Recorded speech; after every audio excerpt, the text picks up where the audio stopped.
OK, prochaine étape. J'espère que vous comprenez la distinction entre une hypothèse nulle et une hypothèse alternative. Okay, on va la pratiquer de toute façon. Puis je vous ai dit que le but, c'est d'essayer de déterminer les chances de trouver cette moyenne-là, avec 25 personnes, étant donné, en présupposant que l'hypothèse nulle est vraie, que la moyenne est 100. Et que si ces chances-là sont tellement petites, ben qu'on va se dire, ben c'est tellement rare que probablement que c'est ça qui est vrai à la place. Mais ça apporte une question, OK? Mais quand est-ce qu'on décide que petit est assez petit? C'est quoi notre critère? À partir de quel point est-ce qu'on dit, OK, les chances-là sont trop petites? En psychologie, on utilise un critère de 0,05. OK? Ce qui veut dire un critère de 5%. Ce qui veut dire que si je trouve qu'il y a 5% de chance ou bien moins de trouver avec 25 personnes une moyenne de 103,48 à partir d'une population dont la moyenne est 100, je dois conclure que c'est suffisamment rare pour ce qu'on appelle rejeter l'hypothèse nulle puis dire c'est trop rare ça. Il y a moins de 5 chances sur 100, c'est vraiment rare. Moi, je parie à la place que c'est à cause de la centrale électrique. OK, je répète ça. On utilise un critère de 5% ou 0,05. En passant, on appelle ça un alpha. Habituez-vous à ça. On appelle ça un alpha. Mon alpha va être de 0,05 ou 5%. C'est donc le point à partir duquel je dis je fais plus confiance à mon hypothèse nulle. Donc, si je prends 25 personnes puis je calcule qu'ils ont un QI de 103,48 en moyenne, puis je calcule toutes mes aides, puis ça me dit, sais-tu quoi? À partir d'une population d'un mu de 100, tu as seulement 5% de chance ou bien moins de trouver un échantillon comme ça avec 25 personnes. Je vais dire, c'est vraiment très petit. C'est vraiment peu de chance. Et peut-être que c'est vrai alors que c'est ça qui est vrai, l'hypothèse alternative. Qu'il y a quelque chose à propos de vivre proche d'une centrale électrique qui fait que les gens développent une meilleure intelligence ou ont une meilleure intelligence. C'est peut-être que les gens déjà super intelligents préfèrent vivre proche d'une centrale électrique, là, qui sait. Okay? Mais donc, c'est comme ça que ça va fonctionner, en gros. Okay? Fait que, essayons ça. OK? On va essayer ça. Je vais calculer, la première chose dont j'ai besoin de calculer, mon erreur type. Tout le temps la même chose. Okay? Donc, j'y vais. Ça, c'est égal à l'écart type de la population divisé par la racine carrée de n. Ce qui ici est égal à 15 divisé par 25. Ce qui est égal à 15 divisé par 5. Et ce qui est égal à 3. OK. Maintenant, je vais trouver le score Z pour 3,48 pour 103,48. OK. Une moyenne de 103,48. Score Z est égal à la moyenne que j'ai trouvée moins la grande moyenne des moyennes divisé par l'erreur type. Tout le temps la même affaire. Ce qui veut dire 103,48.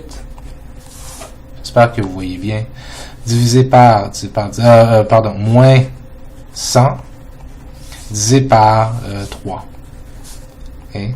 Ce qui me donne 3,48 divisé par 3 et je l'ai calculé d'avance, ça me donne 1,16. OK. Je vais aller voir dans ma table des Z. Ça me prend une table des Z. J'en ai une ici.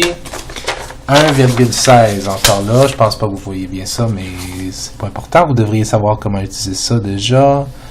Ici, OK. 1,16, 0,3770. Donc 37,70. OK. La probabilité est de 37,70. OK. Ça veut dire quoi? Ça veut dire que j'ai ma distribution ici. OK. J'ai mon centre. 1, 2, 3. 1, 2, 3. OK. Et je suis à un score Z de 1,16. On va dire, ça c'est 1,16. Ce serait peut-être comme, je sais pas, genre ici, peut-être un peu moins, peu importe. OK. Ça c'est mon Z. Mon score Z de 1,16 pour un score brut pour un score, une moyenne là, de 103,48. C'est un Z de 1,16. OK. Et là, dans le fond, ce que je veux faire, simplement, pardon, petit changement de caméra ici. Donc, j'ai ici 37,70. Ça veut dire que c'est ma moyenne. De la moyenne jusqu'à un Z de 1,16, tout ça, là, okay, c'est 37,70. Okay? Mais moi, ce que je veux savoir, okay, ce que je veux calculer dans le fond, pardon, ce que je veux calculer dans le fond, c'est cette R-là ici. Okay? Les probabilités que ça soit égal à 103,48 ou plus. Okay? Donc, je sais déjà que tout ça, c'est 50. Je sais que ça, c'est 37,70. Je vais faire 50 moins 37,70. Okay? Puis j'ai déjà calculé. Ça me donne 12,30. OK. Ça veut donc dire que j'ai 12,30% de chance de trouver une moyenne qui, avec 25 personnes, qui est de 103,48 ou plus. OK? Si je présuppose que la moyenne de la population est 100. Donc, dans ce cas-ci, je ne pourrais pas rejeter l'hypothèse nulle. Parce que mon 12,30% est plus grand que mon 5%, qui était mon point de coupure. J'avais dit que je rejetais l'hypothèse nulle si je trouvais une probabilité de 5% ou moins. Que là, je me dirais, OK, c'est vraiment rare de trouver un échantillon avec une moyenne comme ça dans une population dont la moyenne est 100. C'est vraiment rare de trouver ça. C'est 5% ou moins. Donc, c'est probablement l'hypothèse alternative qui est vraie. Donc, je m'étais donné ce point de coupure de 5%. Mais si tu as 12%, et donc, je peux pas le rejeter, si on veut. Okay? Ce 12,30%-là, c'est ce qu'on appelle un P, la probabilité. Okay? Le P est égal à 12,30%, ça veut dire la probabilité de trouver ça, étant donné ça, la probabilité c'est 12,30. Et ce qu'on dit dans le fond, c'est que si la probabilité est plus petite que alpha, tu rejettes l'hypothèse nulle, rejet de HO. Et si la probabilité est plus grande que alpha, tu as un non-rejet de HO. Je vais vous dire ce que ça veut dire. Donc, ce que je viens d'écrire, c'est que si la probabilité ici de 12,30, la probabilité d'obtenir cette moyenne-là avec 25 personnes, étant donné une moyenne générale de 100, si cette probabilité-là, qui ici est égale à 12,30, est plus petite que 5%, tu rejettes l'hypothèse nulle que c'est dû à la chance. C'est pas notre cas ici. Okay? Notre cas, c'est que 12,30, le P, est plus grand que alpha de 5%. Et donc, à cause de ça, je ne peux pas rejeter l'hypothèse nulle. J'ai un non-rejet de l'hypothèse nulle.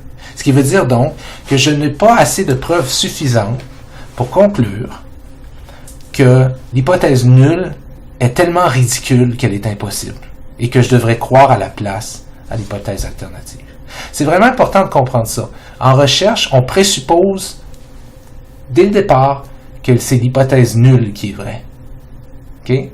Et ce qu'on cherche à faire, c'est de démontrer que c'est tellement ridicule de penser que l'hypothèse nulle est vraie parce qu'il y a tellement peu de chances d'observer quelque chose si elle est vraie qu'on se dit « Ok, c'est vraiment trop ridicule, peut-être que c'est l'hypothèse alternative qui est vraie. » Mais ici, j'ai trouvé que les chances de trouver 103,48, étant donné que je prends un échantillon de 25 personnes, les chances, dans une moyenne d'une population dans la moyenne est 100, les chances sont de 12,30. Elles sont pas trop basses. Si elles étaient de 4%, Là, j'aurais dit, ah, c'est plus petit que 5%, donc je rejette l'hypothèse nulle. Mais pas dans ce cadre-ci. OK? Faisons un autre exemple où je rejetterai l'hypothèse nulle. OK? Je vais faire la même chose. Mu égale 100. Sigma égale 15. Mon n est toujours égal à 25. OK? Puis imaginons que maintenant, je mesure le QI de 25 enfants qui vivent proche d'une centrale électrique. Puis là, je trouve qu'ils ont un QI qui est de 120. OK? Juste pour rendre ça extrême. OK? De 120. Là, je remarque, il y a une différence de 20 points. Là.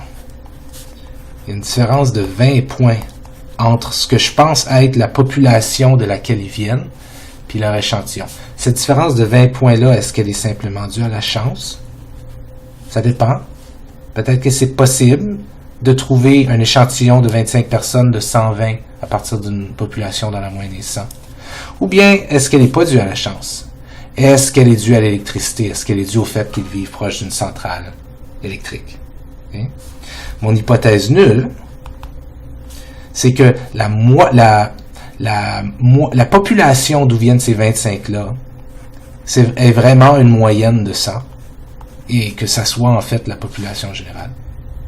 Et mon hypothèse alternative, c'est que la population dont viennent ces 25-là, c'est pas la population générale. Puis la moyenne n'est pas 100. Et ce que je vais faire, c'est de démontrer, je vais essayer de démontrer que je vais essayer de voir quelles sont les chances d'obtenir avec 25 personnes un échantillon qui me donne une moyenne de 120 si je présuppose que la moyenne d'où ils viennent, c'est vraiment 100. Et si cette chance-là est plus faible que 5%, d'où mon alpha, qui va être 0,05 ou 5%, si la chance d'obtenir 120 avec 25 personnes, en présupposant que ces 25 personnes-là viennent d'une distribution de l'intelligence qui est égale à 100, la moyenne est égale à 100, si ces chances-là sont tellement petites, plus petites que 5, je vais dire, OK, c'est probablement pas de la chance, c'est peut-être quelque chose par rapport à l'électricité. Alright? Fait que, qu'est-ce que je dois faire? Je dois calculer mon erreur type. OK? Mais il est exactement la même chose qu'avant mon erreur type, parce qu'il n'y a rien qui a changé. Okay? Fait qu'il est toujours à 3. Et tantôt, il était à 3, puis il est encore à 3. Ce qui va changer, c'est mon score Z, toutefois, pour ma moyenne. Ma moyenne est maintenant de 120 moins 100 divisé par 3 égale 20 divisé par 3.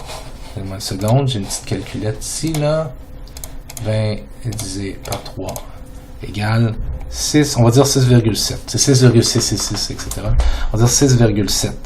OK, donc, voici ma distribution des moyennes. Ma distribution des moyennes avec 1 erreur type, 2 erreurs type, 3 erreurs type, 1 erreur type, 2 erreurs type, 3 erreurs type. OK, ça c'est mon milieu. OK, je suis à 6,7 erreurs type. 1, 2, 3, 4, 5, 6,7. Je suis comme ici. OK? Les chances d'obtenir une moyenne de 120 sont comme ici. 120 ou plus sont comme ici. OK? Je sais dès le départ que, comme ça c'est normal, c'est à peu près 95% des données qui se situent entre moins 2 plus 2 erreurs type, là, ici. Là. Donc ici, là, les chances sont infiniment petites. Tellement petites, en fait, encore une fois, que ma table des Z ne va même pas jusque-là, elle va jusqu'à 3,4 uniquement. Okay. Donc, dans cet exemple-là, sur papier comme ça, un ordinateur pourrait le faire, mais sur papier de même, je ne peux pas vraiment calculer, et j'ai pas besoin vraiment de calculer, quelle est la probabilité qui est reliée à ça. Mais je sais qu'elle est très petite. Donc, ici je dis, sais-tu quoi? L'hypothèse nulle me dit que ces 25 personnes-là viennent d'une population dont la moyenne de l'intelligence est 100, et que cette population-là, c'est exactement la même que la générale. Et là, je dis, ben, on a obtenu 120 en moyenne, puis les chances d'obtenir 120, si on présuppose que ce que tu viens de dire est vrai, sont tellement petites que tu serais un peu fou d'y croire. C'est probablement à la place que les enfants, dans ces 25-là, ont quelque chose de spécial. Le fait qu'ils habitent proche d'une centrale électrique, peut-être, okay, fait en sorte que, dans le fond, eux autres, comparativement à la population générale, dont la moyenne de l'intelligence est 100, eux autres, ils font partie d'une autre population, okay, comme une sous-population, dont la moyenne, en termes d'intelligence, n'est pas 100. Donc là, on vient de le faire dans un cadre où on rejetait l'hypothèse nulle. Comparé à tantôt, où on ne le rejetait pas. Vous vous souvenez de mes règles de décision? P, qui est 0.000, et ainsi de suite. Là. P, c'est ce que je trouve quand je vais dans la table Z. Là, c'est les chiffres que je trouve dans la table Z. Mais ici, P était infiniment plus petit que alpha. Donc, j'ai rejeté l'hypothèse nulle. Okay? Mais il faut bien comprendre, j'ai pas prouvé que c'était à cause des fils électriques. Tout ce que j'ai fait, c'est que j'ai démontré que c'est vraiment stupide de croire que c'est à cause de la chance, qui ont une intelligence de 120 moyenne. Je répète ça, c'est vraiment important. Je n'ai pas prouvé que c'est à cause des fils électriques qu'ils ont une différence de 20 points de plus. Tout ce que j'ai prouvé, c'est que cette différence-là, ça serait vraiment stupide de penser qu'elle est due à la chance, purement à la chance.